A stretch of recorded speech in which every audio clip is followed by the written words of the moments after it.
The signal came on a quiet Tuesday morning in spring 2157. At first, it seemed like normal space noise to most of the staff at the Planetary Defense Initiative, but not to Dr. Amanda Pierce. She noticed something different in the pattern, something that made her heart beat faster. She sat up straight in her chair, her coffee forgotten as she adjusted her headphones. The signal was repeating in a clear pattern, definitely not natural. After 20 years of searching the stars for signs of alien life, they had finally found something.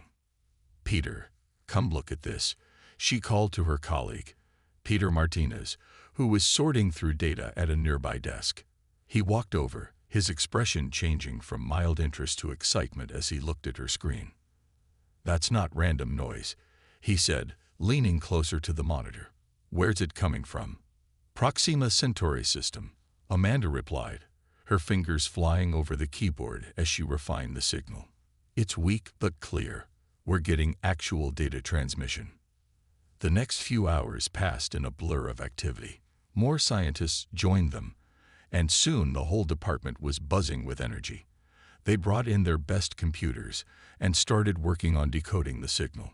Amanda and Peter led the team, their expertise in xenolinguistics proving invaluable as they began to understand the alien language structure. By midnight, they had their first breakthrough. The message wasn't just a greeting, it was a warning. Amanda's hand shook as she translated the first clear section of the transmission. "They're called the Drachnids," she explained to the emergency meeting called by the PDI director. The room was packed with military officers and government officials, all looking at her with intense focus. "They're an empire that spans multiple star systems, and according to this message, they're coming to our solar system." Peter stepped forward, bringing up a holographic display of the translated data. The message was sent by another alien species that encountered them. The Drachnids have a pattern. They search for emerging spacefaring civilizations and eliminate them before they can become potential rivals. The room erupted in worried murmurs. Amanda raised her voice slightly to be heard. "We have 6 months before they reach our solar system. The message includes technical data about their ships and weapons, sent to help us prepare." Commander Jack Russell, a stern-faced man with graying hair, spoke up from his seat near the front. "How do we know this isn't a trick? Some kind of trap?" "The message contains verifiable astronomical data," Peter explained. "Details about star systems we haven't even discovered yet. It's real." Dr. Susan Clark, the head of engineering, was already studying the technical specifications on her tablet. "Some of this technology, it's amazing.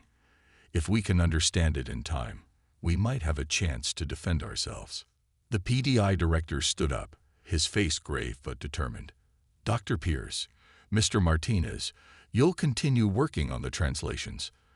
Dr. Clark, I want you and Commander Russell to start implementing these defensive measures immediately. We need to prepare Earth for what's coming." As the meeting broke up into smaller groups, Amanda returned to her lab with Peter. They had more messages to decode, more warnings to understand. She looked out the window at the night sky, thinking about how peaceful it looked. In 6 months, that same sky would become a battlefield, and humanity would face its greatest challenge yet. She touched the screen where the alien message continued to scroll. "At least we have a warning," she said quietly. "That's more than most species got." Peter nodded, already back at work. "We'll be ready for them," he said with quiet determination. "We have to be." The next 6 months passed like a blur of endless activity. Commander Jack Russell hadn't slept more than 4 hours a night since they received the warning. He stood at the main window of the Space Defense Command Center, watching as another group of ships took off from the launch facility below. Earth's modest fleet of 20 spacecraft had grown to over 100 vessels in just half a year. Dr. Susan Clark and her team worked miracles with the alien technical data, upgrading their ships with technology that humanity wouldn't have discovered for another century. "The last batch of shield generators is ready for testing," Susan said, walking up beside him. Dark circles under her eyes matched his own, but there was a fierce pride in her voice. "We've managed to improve the design." They're 15% more efficient than the specs in the alien message. Jack turned to look at the holographic display showing Earth's defense network. How many ships are combat ready? 87, Susan replied, bringing up the latest status report. The rest will be ready within the week. The real question is whether our pilots can handle the new systems. They watched as another ship rose through the atmosphere, its new engines glowing with a blue light that would have seemed impossible 6 months ago. The vessel reached orbit in less than 3 minutes, a feat that would have taken 20 minutes with their old technology. The training simulations are showing good results, Jack said. Our pilots are adapting faster than anyone expected. Something about human reflexes being more unpredictable than the Drachnids planned for. Susan nodded, making adjustments to the shield calculations on her tablet. The message mentioned that the Drachnids rely heavily on AI and programmed responses. They've never encountered a species that thinks quite like we do. The emergency alarm cut through their conversation. Red lights flashed across the command center as operators rushed to their stations. A young lieutenant called out from his monitoring station. Sir, long-range sensors are picking up multiple objects entering the Kuiper belt. Jack and Susan hurried to the main display. The hologram shifted to show the outer solar system, where dozens of red dots appeared, moving with purpose toward Earth. They're early, Jack muttered, already sending out the alert to all Earth's defense forces. How many ships? At least 200. The lieutenant responded, his voice steady despite the tension. Larger than anything we've built. They're moving faster than our best ships, even with the new engines. Susan was already running calculations. Their energy signatures match what we expected from the warning message. These are definitely Drachnid warships. Jack opened a channel to all Earth's military commands. This is Commander Russell. The Drachnid fleet has entered the solar system. All ships move to predetermined defensive positions. This is not a drill. He turned to Susan, who was still studying the incoming fleet's data. Are we ready for this? She looked up from her tablet, her expression determined. Our shields are stronger than they expected. Our weapons are more powerful than they knew we could build. And our pilots, she smiled slightly.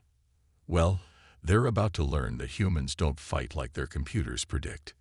Jack nodded and turned back to watch the holographic display. Across Earth, sirens were sounding. Defense systems were powering up. Pilots were rushing to their ships. The next few days would determine the fate of their species. Send word to all commands, he ordered. Tell them to remember their training, but also to trust their instincts. That's something the Drachnids won't expect. He straightened his uniform and added quietly, it's time to show them what humanity can do. Linda Morrison stood in the combat simulation room, watching as another group of pilots ran through their training exercises. As Earth's leading tactical expert, she had spent the last week studying the Drachnid battle footage included in the alien warning message. What she saw gave her hope. Run it again, she called out to the pilots in their simulation pods. This time, don't think about what the textbook says. Do what feels right. On the main screen, the virtual battle played out. 10 human ships faced off against 5 Drachnid vessels. In previous runs, the pilots had tried to follow standard combat procedures. This time, they let their instincts guide them. The result was stunning. The simulated Drachnid ships, programmed to react according to their actual combat data, couldn't keep up with the unpredictable movements of the human pilots. Within minutes, all enemy ships were destroyed, with only one human vessel taking minor damage. Linda smiled as the pilots climbed out of their pods, looking surprised at their own success. That's what I've been trying to tell everyone, she said, bringing up the battle replay. The Drachnids fight like machines because they rely too much on their AI. But humans, we're wonderfully unpredictable. She pointed to one pilot's particularly creative maneuver. See that? No AI would ever expect a ship to cut its engines mid-flight, spin backward, and fire while drifting. It goes against all logical combat protocols. But it worked perfectly. The pilots gathered around, studying their own movements with growing confidence. One of them spoke up. So we have faster reaction times than their computers. Much faster, Linda confirmed. Their AI needs to process each situation and choose from pre-programmed responses. But human instincts, they work instantly. We see a threat, we react, often in ways that make no logical sense but end up working anyway. The room's door opened, and Commander Russell walked in with Dr. Clark. They had been watching the simulation from the control room above. "Your theory was right," Jack said to Linda. "We've been so worried about matching their technology that we almost missed our greatest advantage: human unpredictability." Susan nodded, already making notes on her tablet. "I can modify our ship's control systems to be even more responsive to instinctive movements. The less our pilots have to think about the controls, the more they can focus on outmaneuvering the enemy." Linda turned back to the pilots. "The Drachnids have conquered dozens of civilizations because they all tried to fight logically. They built bigger ships, stronger weapons, better AI. But none of them fought to just be unpredictable." She brought up a new simulation scenario. "Their entire combat system is based on predicting what their opponent will do next. When they can't predict our movements, their whole strategy falls apart." The pilots returned to their pods with renewed enthusiasm. They were no longer afraid of facing an enemy with superior technology. They had something better: human instincts and creativity that no computer could match.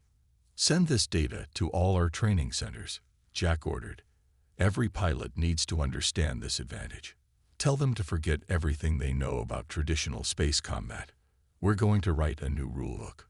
Linda watched as the next simulation began, seeing how the pilots were already incorporating more unexpected moves into their fighting style. For the first time since the Drachnid fleet was detected, she felt truly confident about Earth's chances. "They think they're hunting prey," she said quietly. "They don't realize they're about to face something they've never seen before: human ingenuity unbound by logic or predictable patterns." Captain Daniel Wright of the Earth ship Defiant watched the asteroid field spread out before him. His small fleet of 15 ships waited silently among the rocks, engines powered down to avoid detection. The massive Drachnid fleet was approaching, their ships glowing bright against the darkness of space. "All ships maintain position," he said quietly into his comm system. "Remember your training. Don't think like a computer would expect. Trust your instincts." The first wave of Drachnid ships entered the asteroid field. They moved in perfect formation, their sensors sweeping methodically through the rocks. Daniel smiled. They were doing exactly what Linda Morrison had predicted, following standard search patterns that any AI would consider optimal. "Ready on my mark," he whispered. The Drachnid ships drew closer, their huge forms dwarfing the human vessels. Daniel waited until they were deep in the field, then gave the order. Now, the human fleet erupted into action. Instead of emerging in formation, each ship chose a random direction. Some spun between asteroids, others cut their engines and drifted.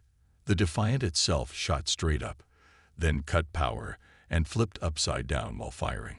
The Drachnid ships froze for a crucial second as their combat computers tried to make sense of the chaos. That moment was all the human fleet needed. Their shots struck home, destroying 3 enemy vessels before the Drachnids could respond. "Keep moving," Daniel ordered as he yanked his ship into a spiral that no sane pilot would attempt. "Don't let their targeting systems predict your path." The asteroid field became a maze of weapons fire and exploding rocks.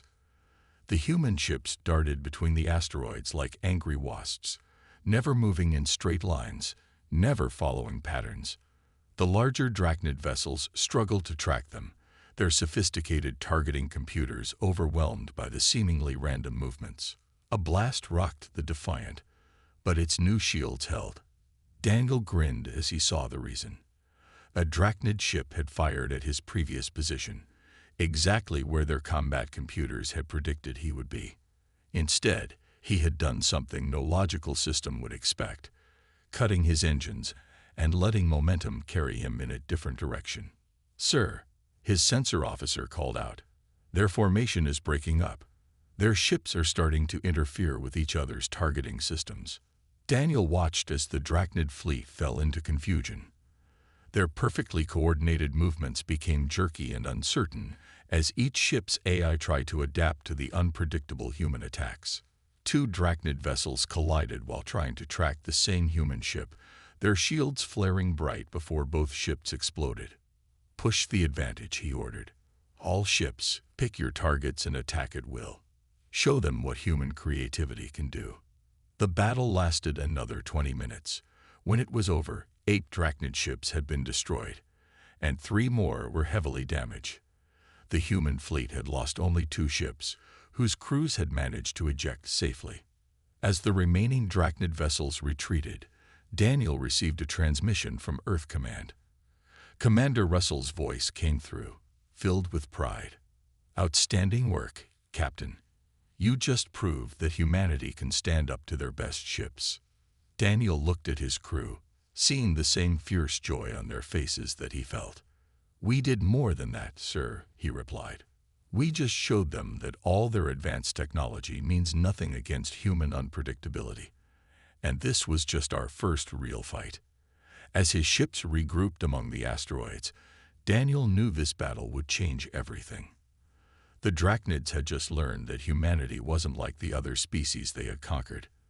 They were about to discover just how unstoppable humans could be. Dr. Kevin Howard sat in his office at the Space Defense Command Center, studying video feeds from the recent asteroid belt battle.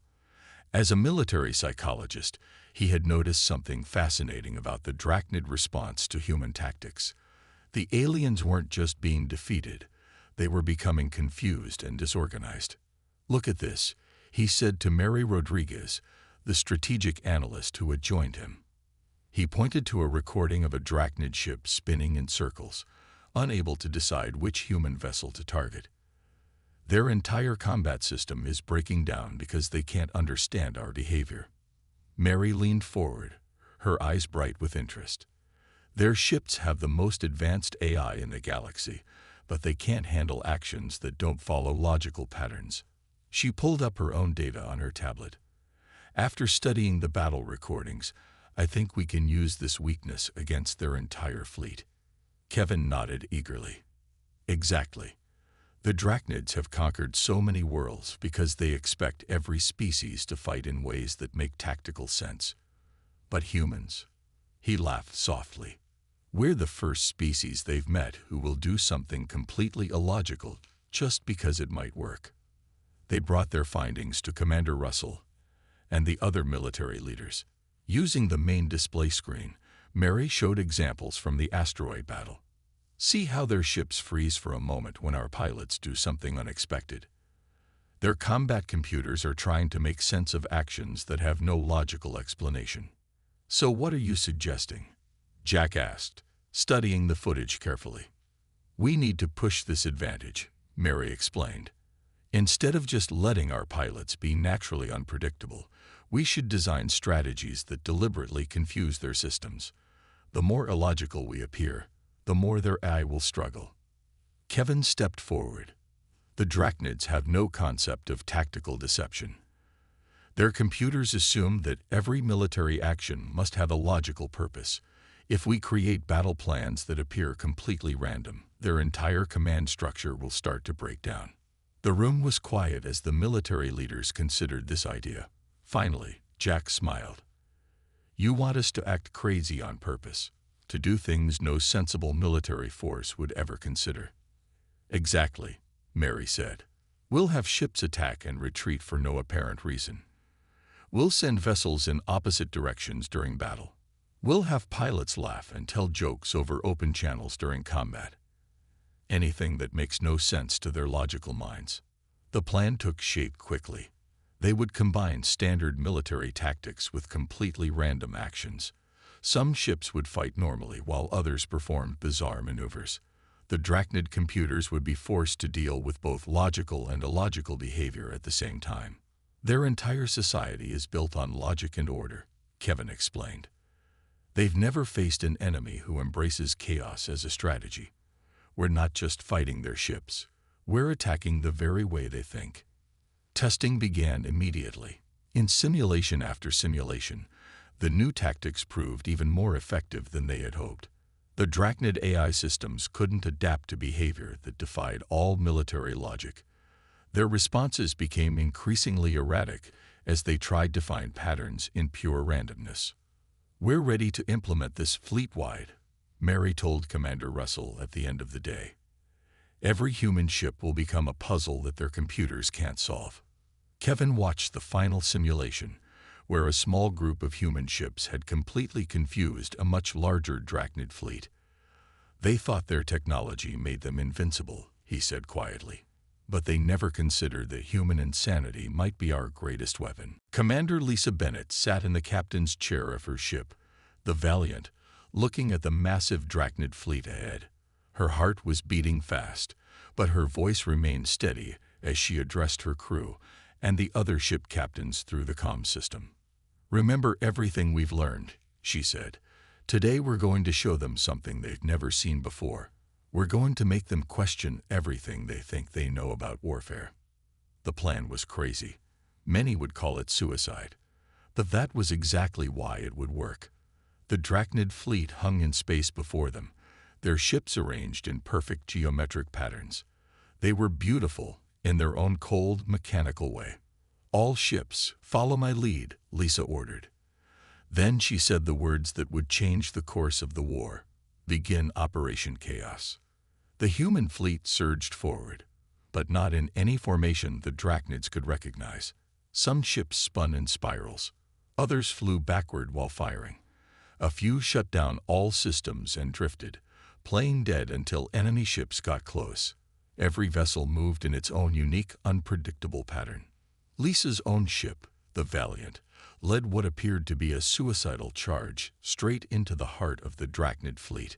But as they approached, her crew began broadcasting music, old Earth rock songs, on all frequencies. Some ships started transmitting cooking recipes, while others sent children's nursery rhymes. The effect on the Drachnid fleet was immediate. Their ships began to move erratically as their combat computers tried to make sense of the humans' actions. What was the tactical purpose of broadcasting music during battle? Why were ships moving in ways that defied all known combat strategies? "They're trying to adapt," Lisa's tactical officer reported, trying not to laugh as he watched the enemy's confusion. "Their AI systems are running through every known combat protocol, trying to find a logical explanation for our behavior." Lisa smiled as she ordered her ship into a complex spiral that looked like a dance move.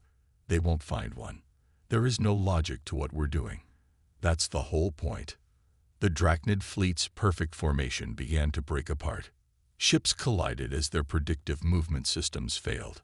Others fired at phantom targets, their targeting computers overwhelmed by the chaos of human movements that followed no rational pattern. Then it happened, exactly what Dr. Howard and Mary Rodriguez had predicted. The Drachnid ships began to freeze in space, their AI systems crashing as they encountered too many situations they couldn't process. The aliens had never considered that their greatest weakness would be their own reliance on logic and order. "Push forward," Lisa commanded. "Target their command ships. Don't let them recover." The human fleet struck hard and fast, their seemingly random movements disguising carefully planned attack patterns. Drachnid vessels, their computers struggling to reboot, fell one after another to the human assault. In less than an hour, it was over. The mighty Drachnid fleet, which had never known defeat, was in full retreat. More than half their ships had been destroyed or disabled, while the human fleet had suffered only minimal losses. As the last enemy ships fled, cheers erupted across all human frequencies. They had done what no other species had managed in centuries of Drachnid conquest. They had turned their own apparent weakness, their unpredictability, into their greatest strength. Lisa sat back in her chair, watching the retreating enemy ships. "Send word to Earth," she said proudly. "Tell them that humanity just proved something we've always known. Sometimes the best strategy is to have no strategy at all." Admiral Richard Taylor stood at the main window of the Space Defense Command Center, watching Earth's first diplomatic ship prepare for launch. 3 months had passed since the Drachnid fleet's retreat, and everything had changed. The victory had drawn attention from across the galaxy. Another signal coming in. Dr. Amanda Pierce called from her station. She had been working nonstop since new alien transmissions started arriving. This one's from the Centauri Alliance. They want to establish peaceful contact. Peter Martinez looked up from his own communications console. That makes 7 different alien civilizations in the past week alone. They all want to talk to the species that defeated the Drachnids. The room hummed with activity as Earth prepared for its new role in the galaxy.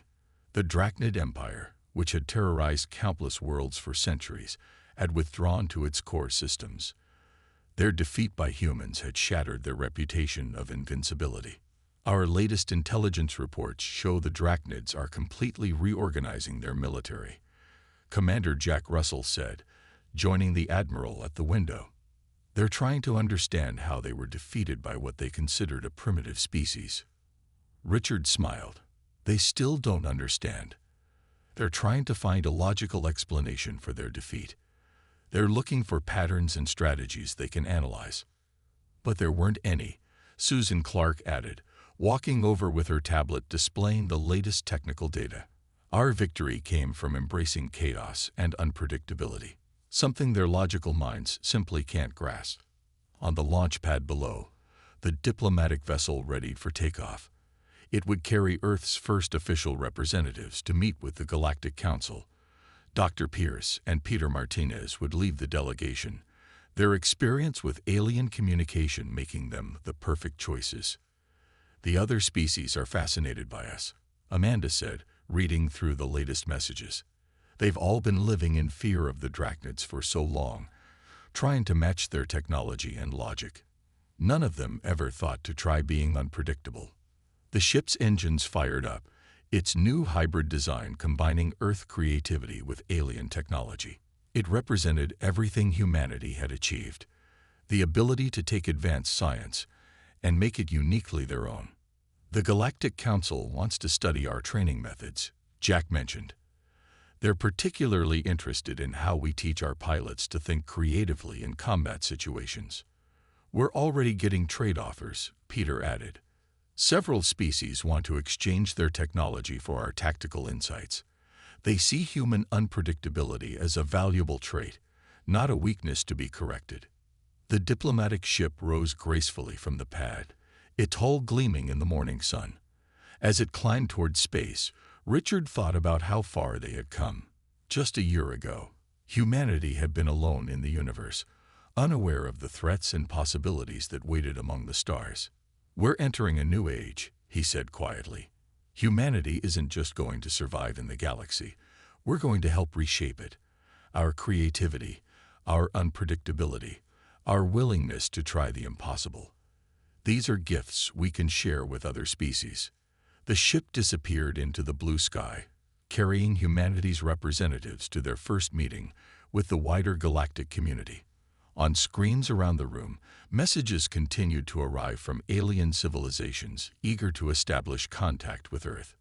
Amanda smiled as she translated another message. They're calling us the species that made the impossible possible, she said, the ones who proved that sometimes chaos is stronger than order. Richard nodded, feeling proud of all they had achieved. The Drachnids thought they were hunting prey, he said. Instead, they found humanity. And now the whole galaxy knows humans truly are unstoppable.